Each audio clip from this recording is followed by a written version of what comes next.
در حالی که 40 سال نماز خوانده معنای التحیات یاد نداره. التحیات لله یعنی التحیات، تحیات چی معنی؟ یعنی تمام عبادت های زبانی لله خاص برای الله هست. یا الله، تمام عبادت های زبانی اگر ذکر است خاص برای تو هست. اگر من ذکر میکنم خاص برای تو میکنم. اگر من در زبان خود قرآن میخوانم خاص برای تو میخوانم. اگر من صادقانه سخن میگم خاص به خاطر تو سخن میگم. اگر من دروغ نمیگم به خاطر رضایت تو دروغ نمیگم. اگر من سر کس رشخند نمیزنم با زبان خود به خاطر تو نمیزنم. اگر من یک لفظ خوبی را، مثبتی را، درستی را، زیبایی را به یک مسلمان استعمال میکنم خاص به خاطر تو پروردگار این کار میکنم.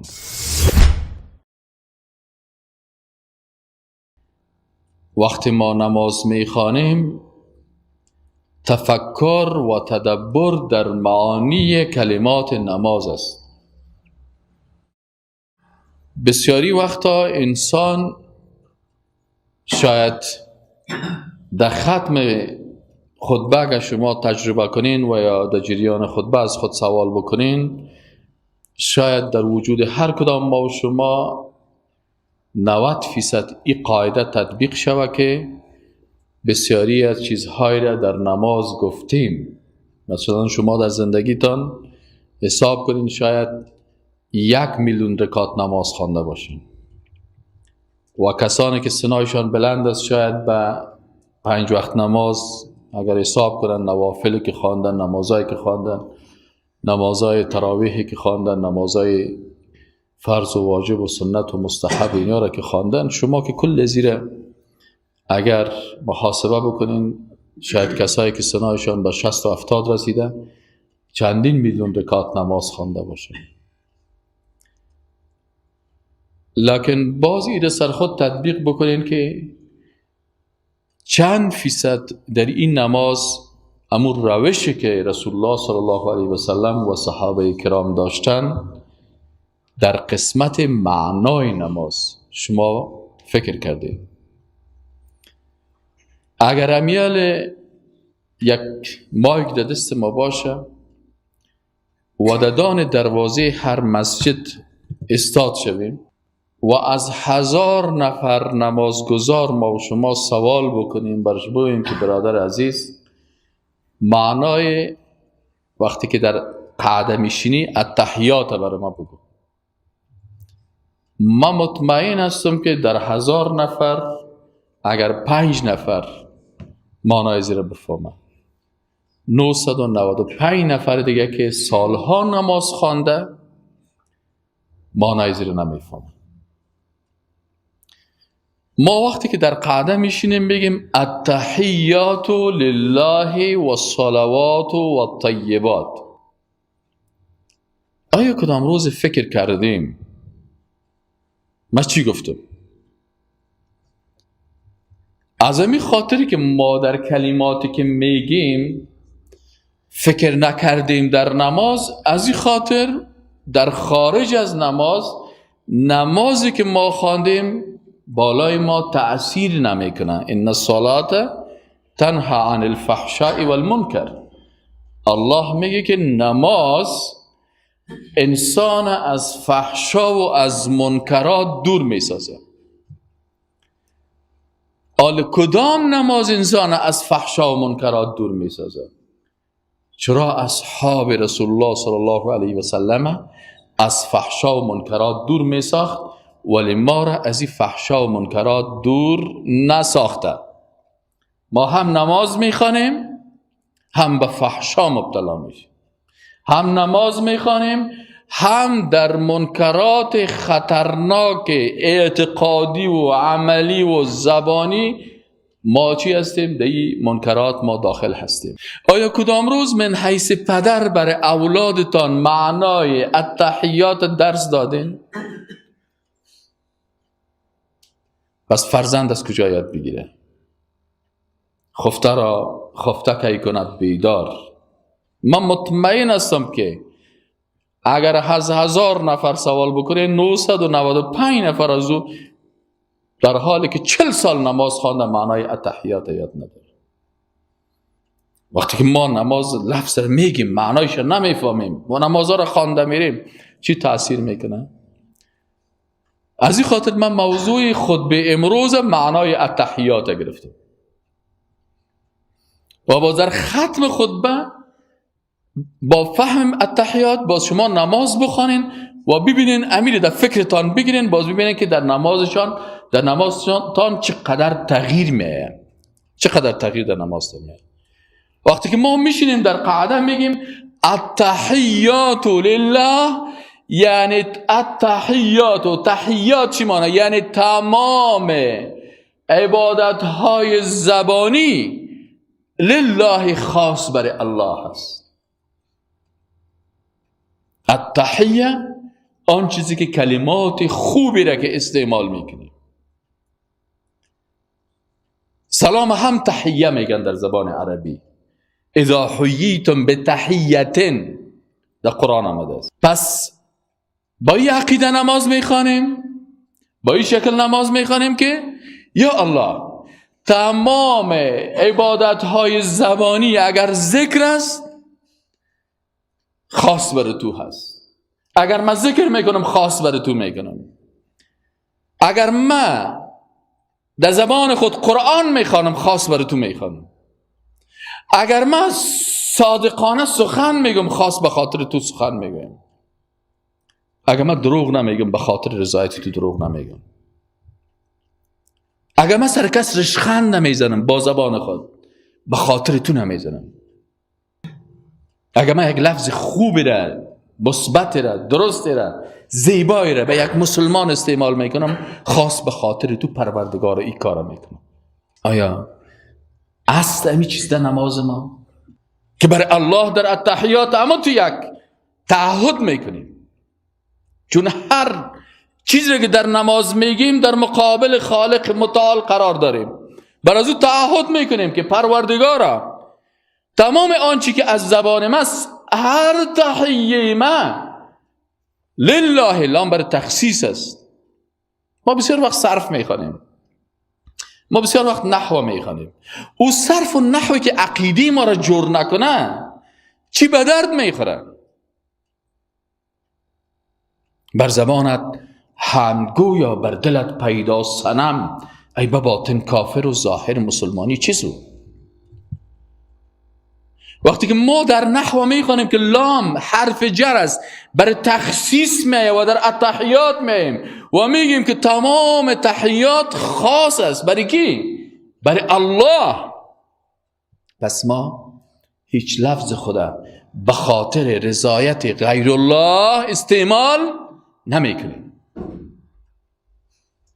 التحیات و الصلوات و تمام درودها و تمام عبادتهای عملی به این مفهوم است. تمام عبادات عملی عطف شد برای چی؟ لله. التحیات لله، یعنی تحیه هم خاص برای الله هست و عبادتهای عملی هم برای کی هست؟ خاص برای الله هست. عبادتهای بدنی ما خاص برای الله هست. یعنی برای الله تعهد میکنه که پروردگارا ما چشم خدا فقط به خاطر رضایت تو استعمال میکنم، چون چشم ما باید عبادت بکنه، گوش ما باید عبادت بکنه، دست ما باید عبادت بکنه، پای ما باید عبادت بکنه، قلب باید عبادت بکنه. هر عضو بدن انسان ای باید مطابق امر الله استعمال شود و هر عضوتان که مطابق امر الله استعمال میکنین و عضوتان عبادت الله را کرده. پس با چشم عبادت میشه. نظر کردن به خانه کعبه عبادت چشم است. نظر کردن به قرآن عبادت چشم است. برگ درختان سبز در نظر هوشیار هر ورقش دفتر است معرفت کردگار. چی هست؟ عبادت است. الذين يذكرون الله قیاما، عبادت استاده هست، و قعودا، و نشسته هست، و علی جنوبهم، و پهلوی خود خفته، عبادت است. و یتفکرون فی خلق السماوات والارض، عبادت است، تفکر در خلقت آسمان ها و زمین.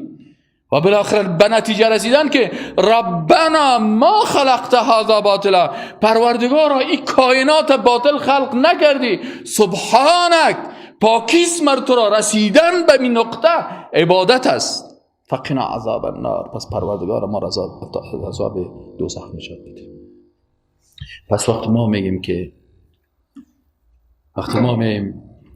التحیات لله و الصلوات و عبادت های بدنی و جسمی خاص برای الله هست، یا الله ما در مقابل تو در حالت قعده نشستیم، تعهد میکنم که تمام اعضای بدن خود خاص مطابق احکام تو را در حرکت بیارم.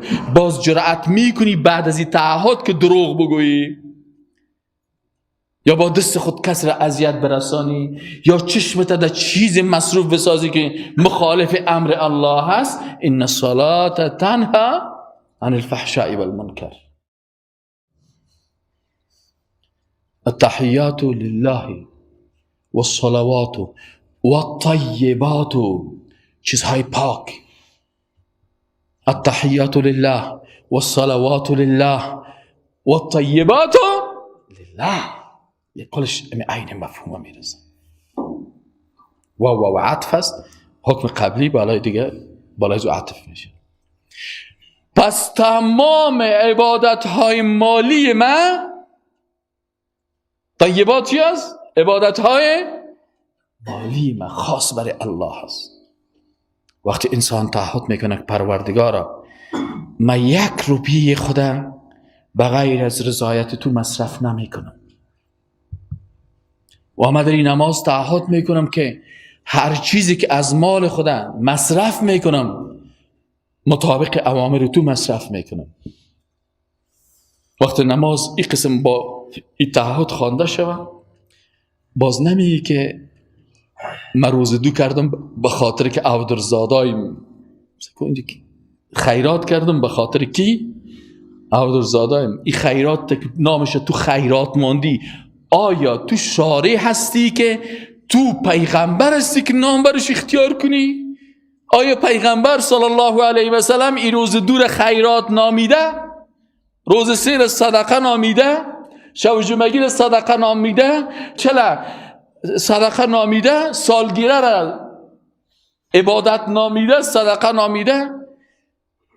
پس معلوم میشه که شما که عبادت میگین، پس شما میفهمین که پیغمبر این دین تکمیل نکرده، تبلیغ نکرده، برای ما نرسانده. پس ما در قرن 14 آمده برای دین چیزهای دیگه رو میچسبانیم. این برچسب های اضافگی بر دین معنای زیر میده که ناقص بود، تکمیل نشده، حالا ما او رو تکمیل میکنیم. اما اگر نماز بخوانی که الطیبات لله، پروردگارا من هر چیزی که طیب است. کدام مال مصرفش طیب است؟ مالی که مطابق آیات قرآن مصرف شده، او مصرف طیب است، پاک است، مطابق سنت رسول الله صلی الله علیه و سلم مصرف شده، او طیب است. آنچه که مطابق نفس مصرف میشه طیب نیست. آنچه که به خاطر اودرزاده و به خاطر بچه کاکا و به خاطر سیال و به خاطر شریک و به خاطر ازی که باز گردن ما بالا شود، رسول الله صلی میگه که من تواضع لله رفعه الله. کسی که به خاطر الله تواضع بکنه میفهمه که اینی روز دو سبب تکبر میشه، با اون که همه مردم سر ما گپ بزنه تا تکبر ما بشکنه، تا تکبر ما بشکنه، تا غرور ما بشکنه. باید مردم بگه که بسیار متواضعانه بود، محفل فلانی چی بود؟ بسیار متواضعانه بود و محفل فلانی نفر بسیار جابرانه و متکبرانه و فرعون صفت و ابلیس صفت بود. حال مجلس ما متواضعانه باشه و یا متکبرانه. پس التحیات لله و الصلوات و الطیبات، هر کلمه از اینا انسان در داخل نماز اصلاح می سازه. چرا؟ نماز برای چی هست؟ نماز برای است که ما اگر متوجه شده باشین در نماز هر عضو بدن خودم مطابق کتاب الله و سنت رسول الله صلی الله علیه و سلم حرکت میتیم. آنچه که پیغمبر بر ما گفته از این اول میگیم الله اکبر الله اکبر، سبحانك اللهم و بحمدک، اللهم بعد بینی و بین خطایای. دعای دیگر اعوذ بالله من الشیطان الرجیم، بسم الله الرحمن الرحیم. چشم ما باید در کدام طرف ببینه، دست ما به کجا باشه، پای خدا به کدام اندازه بگیریم، وقتی که رکوع میکنیم چه قسم رکوع بکنیم، کمر ما ببینید. تمام اعضای بدن خدا در نماز مطابق اوامر الله به طریقه رسول الله صلی الله علیه و سلم در کار میپردیم. معنایش چی است؟ معنایش چی است که وقت 2 رکعت نمازه خواندی، این نماز باید بعد از ختم نماز در وجود تو امی احکام تطبیق شود. نماز شکل پرکتیک است، کورس است.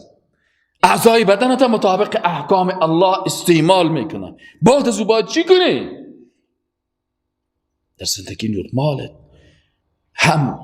همین اعضای بدنت باید مطابق حکم الله استعمال شود. اگر ما نماز به می شکل بخوانیم، بازی نمی نمازی است که تنها عن الفحشاء المنکر.